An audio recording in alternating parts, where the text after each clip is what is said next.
ñu wax ci discours bi nga xam ne le président Macky Sall notre cher président prononcé na ko foofu le voilà prononcé na ko foofu waxtu bi mu ñuy xoj te am leen ay thèmes yu bëri yu ñu bëgg a aborder ban lecture ngay def ci discours xanaa bi pas di nga saluer quand même Clédor il a été courageux quand même. de quoi de demander l'annulation de la dette. waaw ak moratoire yu sori yi. xam nga loolu déjà président Macron moo njëkk a prôné l'annulation de la dette des pays africains. Donc à sa suite président Macky Sall jël ko comme porte-étendard pour que loolu bés bu sottee mu nekk succès personnel am donc mu ngi koy campagne partout def na ko son cheval de bataille mais man je reviens sur l'exemple de désendettement bi nga xam ne moom la Ghana jël Ghana ameelul tubaab bi 1 franc te mu ngi ci sommet ba léegi yow nga ameel tubaab bi xaalis ba noppi ni ko baal ñu ko wala nga jox ñu moratoire loolu mooy reconnaître ni li nga leb mënuloo ko fay li nga leb mënuloo ko fay donc li nga leb mënuloo ko fay loolu ban succès la ban succès moo nekk ci yelwaan ñaan baal leen ma sama bor li ma la ameel dimbali ma ko nga baal ma ko loolu def naa du ful la sax du tax nit ñi respecté la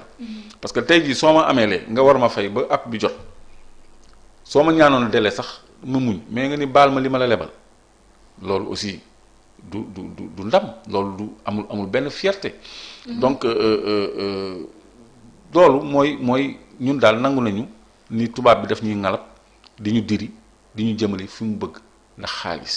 ba noppi yow ngay afficher ay train de vie dispendieux ci kanamu ki nga xam ni yaa ngi koy tàllal loxo c'est incohérent si train de vie dispendieux boobu ak ñu bëri jàpp ne carrément le moment n'était pas opportun pour le président de la République Macky Sall pour mu jënd avion bi nga xam ne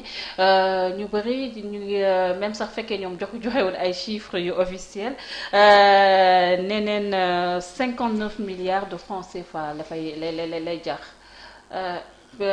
Clédor est-ce que da nga jàpp ne suñu président de la République wala sax la République du Sénégal fu mu toll nii ñoom aajowun avion quand même. Non, c'est-à-dire on a notre pointe de Sangomar c'est-à-dire président Macky Sall. qui était vétuste quand même. Vétuste c'est entre guillemets on ne sait pas les avions ont une grande durée de vie parce que pièces yi ñooy am ay durée de vie yoo xam ni dañ koy renouveler. Chaque pièce d'un avion dafa am benn durée de vie wala benn nombre d'heures de vol wala benn nombre d'heures d'atterrissage et de décollage à la suite de quoi lañ koy renouveler donc avion li ci gën a compliqué c'est le moteur ce qu'on appelle le réacteur ça coûte 5 millions entre 5 millions et 7 millions d'euros de dollars donc loolu c'est différent de 102 millions yi nga xam ni moom la avion bi jar ci li ñu déclaré parce que avion bi dañu jënd benn A320 Neo modèle standard mais day am ay options léegi options yi day yokk le coût moo tax ñoom communiqué wuñ ci ils le font depuis ñu ngi ci depuis plus d'1 an di préparer avion ci koo xam ni yow sa mandat jeex na ça rend très soupçonneux en fait président Macky Sall dafay nguuru suñu alal dafay nguuru ci suñu alal moom am na avion am na limousine mu dem jëndi benn Maybach à 1 milliard fekk am na limousine ba pare mu jënd beneen Maybach à 1 milliard mu am Pointe Sangomar ba pare mu bëgg a jënd encore beneen A320 Neo bind ci même chose Pointe de Sangomar. mais Clédor dogguma la sax mais ne serait-je pour l'image du Sénégal suñu président di jël ay vols réguliers boo waree ànd ak avec son équipe gouvernementale ñu dispersé wu ñuy jël fii est-ce que loolu sax bu ñu demee di négocier avec des partenaires gëdd bu ñu war a jox dinañu ko jox quand même parce que si le président de la République débarque avec l'avion de la République du Sénégal c'est tout le Sénégal qui est représenté quand même. Un État aussi a un coût aussi. mais madame le Sénégal a déjà un avion loolu laa la wax. yàlla notre point de dafa yàqu. avion kan ma la wax dafa yàqu chaque semaine ñu defar ko avion du yàqu gis nga mécanique. lu ñuy entretenir la. avion nee naa la bu yàqoo ba yàqu moteur bu demee ba luñ ci dara nga teg réacteur bu bees ça te coûte entre 5 et 7 millions de dollars. réacteur bu bees loolu mooy yàqu avion. ñoom neneen frais dépannage avion yi ça les coûté très cher de. ça waaw mais 60 milliards boo defee 60 milliards ci avion. day continuer di am ay coûts de maintenance et d'entretien. et de consommation de fonctionnement. di nga jënd kérosène. di nga entretenir di nga changer chaque X heures de vol certaines pièces, chaque X atterrissage certaines pièces, chaque X décollage certaines pièces. Avion dafa am une vie. C'est vrai. Donc c'est pas comme une voiture boo xam ne bon boo fekkee tant que yaa ngi vidanger rek tu peux continuer à rouler. Fële dafa am usure boo xam ne duñ ko tolérer. su defee nombre d'heures boobu su ko atteindre même si la pièce est fonctionnelle elle n'est plus autorisée à être dans l'avion dafa am ay normes dans l'aviation et il y a des ingénieurs en aéronautique ay sénégalais yuy liggéey Airbus yuy liggéey Safran ñoom ñooy defar les réacteurs d'avion et les joints les fans et tout ça mais ñooñu dañu xam lépp et puis affaire avion du lu mën a nëbbatu parce que boo tapé internet da ngay am toutes les informations mais tu as les informations standards léegi nag A320 neo boo xam ni dañ ci def une chambre à coucher 4 étoiles un salon de luxe une cuisine des dépendances etc. Ça devient un hôtel en plein ciel loolu dëppoowul ak austérité bi ñuy dund ñun Covid bi ñu génn. on parle de l'emploi de la jeunesse est là aussi. Bon parce que la jeunesse il y a des photos assez explicites dans les réseaux sociaux. dañuy teg mbaam ak Jakarta pour les jeunes et puis avion bien aménagé pour le président de la République. Donc la formation de la jeunesse pour ñoom c'est former leen pour ñuy dawalee Jakarta ak yooyu c'est manquer d'ambition et manquer de respect même à la jeunesse. Donc finalement Clédor dogguma la sax est-ce que kon mën nañu wax ne avec l'achat de cet avion président de la République jàng na ci erreur bi nga xam ne mu ngi ko defoon ci terre bi nga xam ne ba tey décollé wul quand même. Non président de la République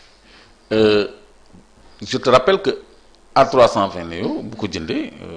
xaalis bi France la jëm. terre bi aussi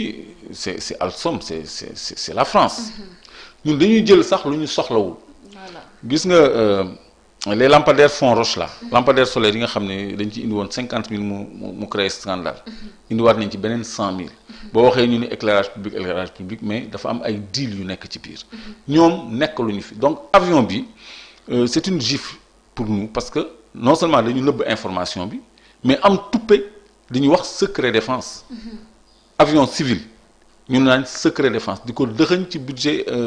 ministère de la défense pour nëbb ko pourquoi ñuy nëbbatu askan bi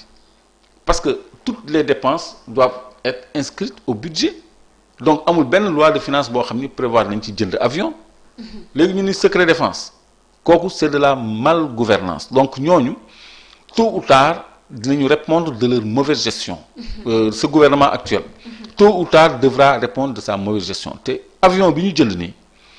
indication la ci ni kii day nguur kii pareegul ci nguur parce que jëndul avion bi pour dem bàyyi ko fi. mais président Macky Sall moom avion bi aussi Clédor c'est pour tout loolu le public quand même. loolu ay figure de style la rek mais moom boppam la ko jëndal nguuru la ci jublu c'est-à-dire ñun dañu am suñu dépense bu ñuy wax budget plus de 4500 milliards mais daf koy yàq daf koy caxatee